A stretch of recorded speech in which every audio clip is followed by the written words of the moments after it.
So hello everyone, स्वागत है आपका हमारे चैनल में। मेरा नाम है कार्तिकेय और आज हम लोग शुरू करने जा रहे हैं pair of linear equation in two variable में।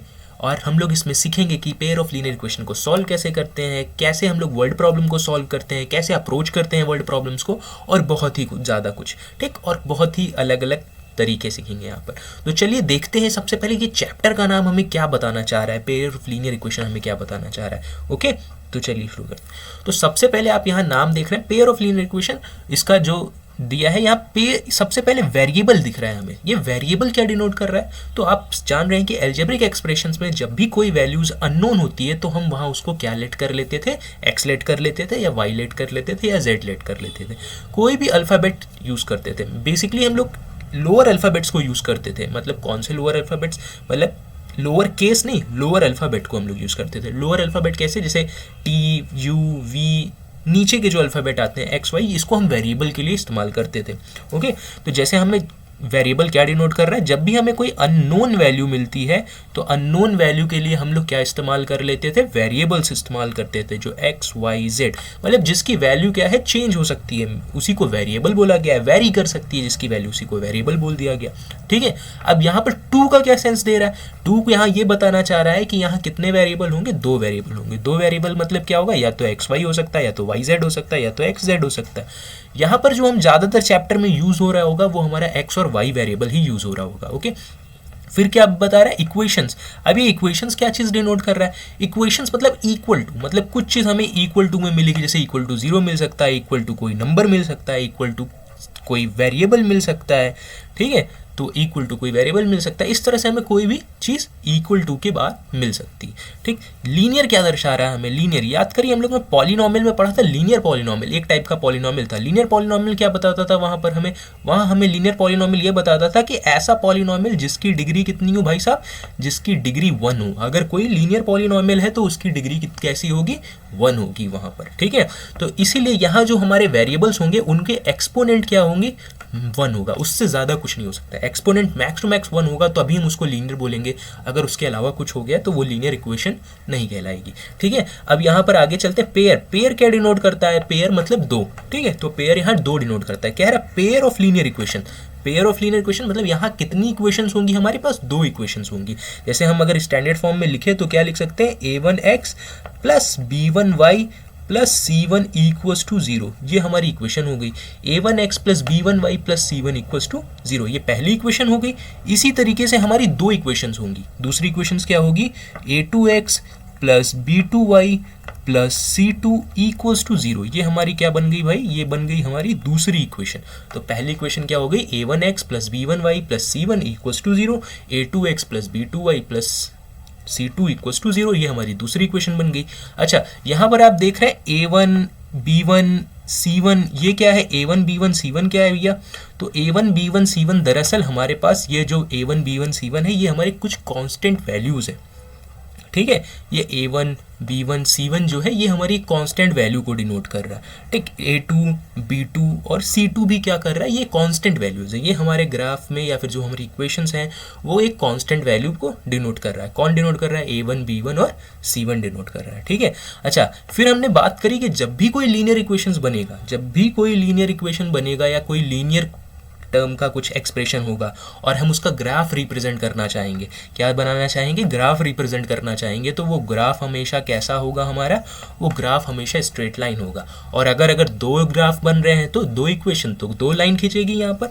अगर दो लाइन खींचेगी तो कैसे कैसे खींच सकती है, दो लाइन हमारी तीन तरीक़ों से खींच सकती है। पहला केस ये हो सकता है, दूसरा केस क्या हो सकता है, दूसरा केस कुछ ऐसा हो सकता है, दोनों लाइन ऐसे गई हो। और तीसरी केस क्या हो सकता है, तीसरा हो सकता है कि एक लाइन के ऊपर दूसरी लाइन ओवरलैप्ड हो। ठीक है, या इस तरीके की हमारी कुछ तीन तरह से अगर हम पेयर ऑफ लीनियर इक्वेशंस को बनाते हैं तो ये कुछ बन सकता है, तीन केस। अब इसी के साथ हम डिटेल में बात करते हैं हर एक केस को।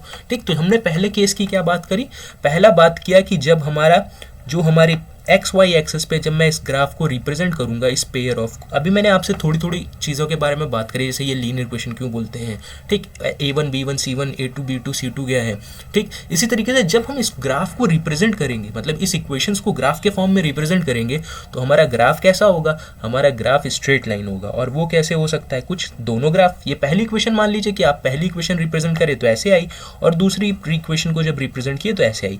तो अच्छा देखिए, इस इक्वेशंस पे बहुत ढेर सारे पॉइंट्स होंगे, इस इक्वेशंस पे क्या होंगे आपके, बहुत ढेर सारे पॉइंट्स होंगे, होंगे कि नहीं, सब जगह पे बहुत ढेर सारे पॉइंट्स होंगे, ठीक।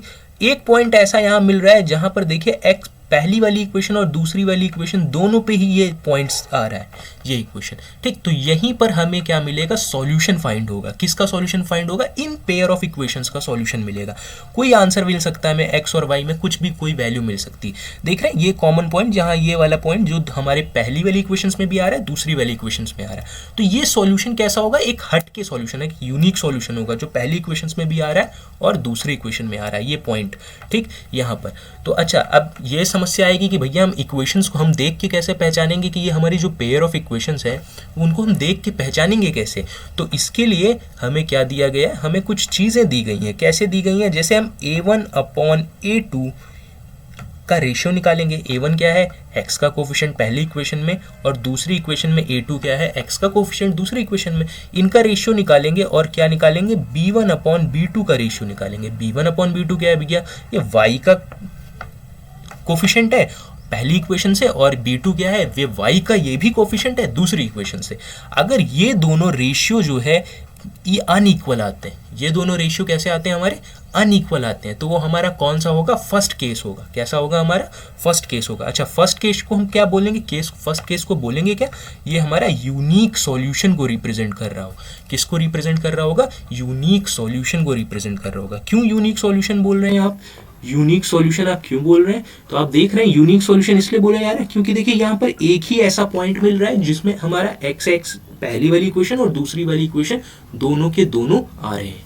ओके, तो आई होप आपको समझ में आ रहा होगा कि यूनिक सॉल्यूशन क्यों बोला जा रहा है। यूनिक सॉल्यूशन इसलिए बोला जा रहा है क्योंकि दोनों लाइन के कुछ ना कुछ एक ऐसा पॉइंट हमें मिल गया जो कि क्या है, कॉमन है दोनों में, और वो एक लौता ऐसा पॉइंट है पूरी हमारी दोनों इक्वेशंस में जो दोनों ही इक्वेशंस के लिए सेटिस्फाइएबल है। मतलब हम अगर इस पॉइंट को, ये जो हमारी एक्स वाई वाली वैल्यू कुछ मिलेगी हमें, उसको हम पहली इक्वेशन और दूसरी इक्वेशन में रखेंगे तो एक लौती ऐसी वैल्यू होगी जो हमारे पहली इक्वेशन को भी सेटिस्फाई करेगी as well as second equations को भी सेटिस्फाई करेगी। ठीक है, तो अब बात करते हैं आगे। ठीक, इसी तरीके से जब हमें एक और दूसरा नाम देने की आवश्यकता पड़ी इसमें, तो ये समझिए कि जब भी कोई इक्वेशन ना सॉल्यूशन दे रही होगी, जब भी दो पेयर ऑफ इक्वेशंस हमारी सॉल्यूशन दे रही होंगी, तो उस कंडीशंस में हम उन दो इक्वेशंस को बोलते हैं कंसिस्टेंट दे रही है, ये हमारी कंसिस्टेंट सॉल्यूशन है।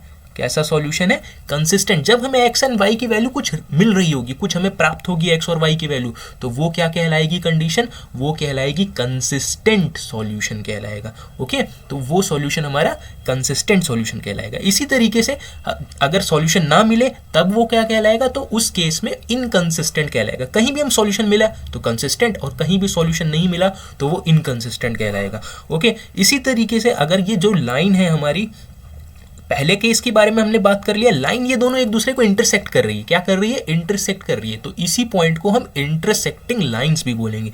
हो सकता है अगली बार जब आपसे क्वेश्चन पूछ रहा हो तो यूनिक सॉल्यूशन ना दे, कंसिस्टेंट सॉल्यूशन ना दे, दो पेयर ऑफ इक्वेशंस आपको पकड़ा दे और पूछेगा कि ये जो पेयर ऑफ इक्वेशंस है वो इंटरसेक्टिंग है, पैरेलल है, या कुछ का केस कुछ भी बना के वो आपसे पूछ सकता है। तो ये कैसा है भाई, ये इंटरसेक्टिंग लाइन है। तो इसी को हम लोग एक नाम से और पुकार सकते हैं कि क्या बोल सकते हैं, ये इंटरसेक्टिंग लाइन को भी दिखा रहा है हमारे। ठीक, तो इसी तरीके से एक बार जब सेकंड केस के बारे में बात कर रहे हैं तो क्या हो सकता है हमारा, जब हम इस पेयर ऑफ इक्वेशंस को रिप्रेजेंट करेंगे ग्राफ पे, तो इस बार हो सकता है कि वो लाइन एक दूसरे को इंटरसेक्ट ना करे। अगर वो लाइन एक दूसरे को इंटरसेक्ट ना करेगी तो क्या हो सकता है, ऐसा भी तो केस बन सकता है कि पहली वाली जो हमारी लाइन, ये वाली जो इक्वेशन हो गई वो पहली बन गई, और ये जो इक्वेशन, ये जो लाइन हमने खींची ये हमारी दूसरी इक्वेशन। ये दो के दोनों इक्वेशन हमारे क्या हो जाए, ये एक दूसरे से इक्वल डिस्टेंस मेंटेन कर रही हो। ठीक है, इक्वल डिस्टेंस मेंटेन कर रही है, अगर ये दोनों लाइन आपसे इक्वल डिस्टेंस मेंटेन कर रही है तो इसको हम लोग क्या बोलेंगे, इन लाइंस को बोल रहे हैं कि ये पेयर ऑफ लाइंस है। अगर ये दो पेयर ऑफ लाइंस है हमारी, वो कैसी हैं, पैरेलल हैं, तो इस केस का क्या बात हो रही है हमारी, ये कैसा हो गया हमारा, ये पैरेलल लाइन को डिनोट करने वाला हो गया। तो दो इक्वेशंस क्या है, जब हम उनको रिप्रेजेंट किए तो हो सकता है ग्राफ में एक दूसरे के पैरेलल रिप्रेजेंट कर रही हैं। अगर हम देख रहे हैं तो ये पहली इक्वेशंस के पॉइंट है और ये क्या है, हमारे दूसरे इक्वेशंस के पॉइंट है। क्या ये दोनों पॉइंट कहीं पर भी कॉमन हो पा रहे हैं, कहीं कॉमन नहीं हो पा रहे हैं। अगर ये कहीं कॉमन नहीं हो पा रहे हैं तो ये केस क्या कहलाएगा भाई साहब, हमारा नो सॉल्यूशन का केस कहलाएगा।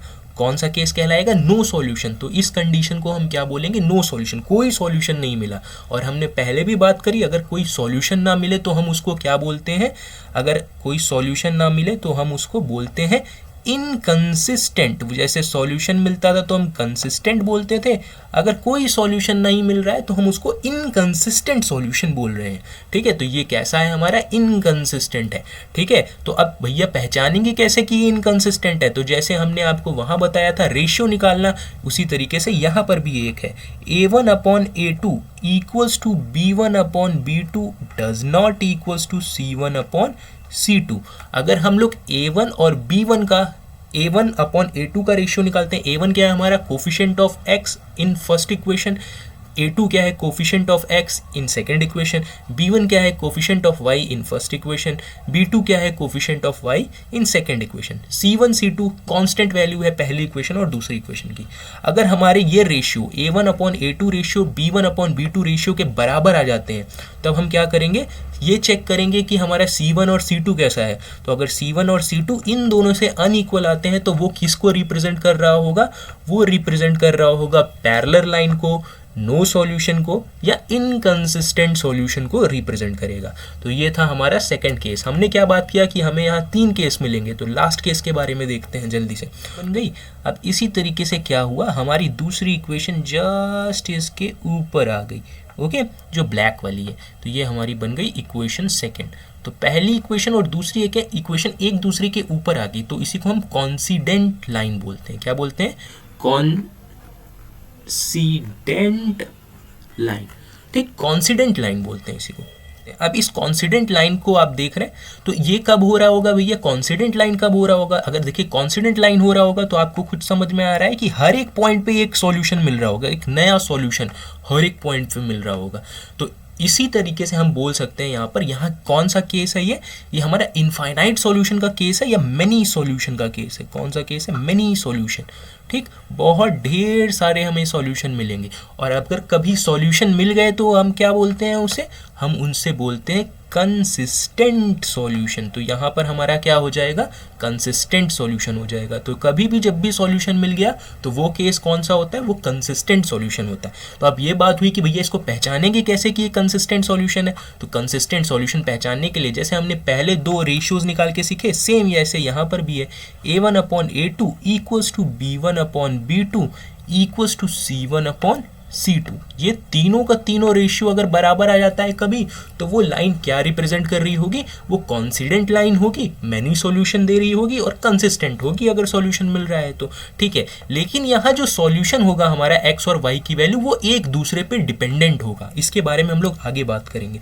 ठीक है, तो वो दोनों कैसे होंगे, डिपेंडेंट होंगे। तो हमने 3 केस के बारे में बात किया। पहला केस इंटरसेक्टिंग लाइन, जहां पर यूनिक सॉल्यूशन मिलेगा, कंसिस्टेंट होगा वो सॉल्यूशन।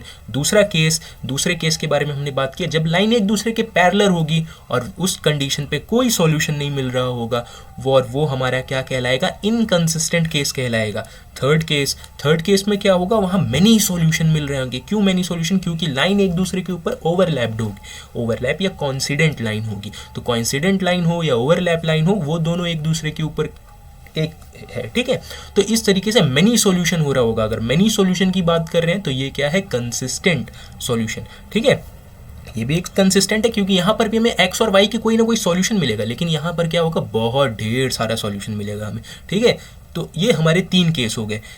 आगे चलते हैं, यहाँ कुछ नोट पॉइंट्स दिए हुए हैं जो आपको शायद मैंने बार बार बताए हैं। क्या बोल रहा है कि अगर कोई भी पेयर ऑफ लीनियर इक्वेशन है वो कंसिस्टेंट कहलाएगी, तब कहलाएगी जब उसके पास सॉल्यूशन होंगे, या तो वो यूनिक हो या तो इनफाइनाइट मैनी सॉल्यूशन का केस हो। कैसा हो?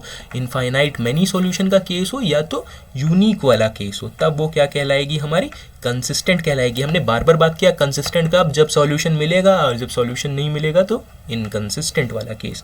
ठीक है, तो दूसरा क्या है? ये पेयर ऑफ लीनियर इक्वेशंस। तो पेयर ऑफ लीनियर इक्वेशंस क्या है? फिर से वही हमने बात करी, पेयर ऑफ इस इनकंसिस्टेंट कब होगा? इनकंसिस्टेंट तब बोला जाएगा जब वहां पर कोई सॉल्यूशन नहीं होगा, मतलब एक्स और वाई की हमें कोई वैल्यू नहीं मिल पाएगी। तो ये केस कौन सा है? पैरेलल वाला केस है। ओके, तो इसी तरह से हम लोग ने बहुत ही फंडामेंटल चीज़ें जो इस चैप्टर को स्टार्ट करने के लिए थी वो सीखी। अगली क्लास में मिलते हैं और कुछ और बेहतरीन चीज़ें सीखते हैं। Thank you.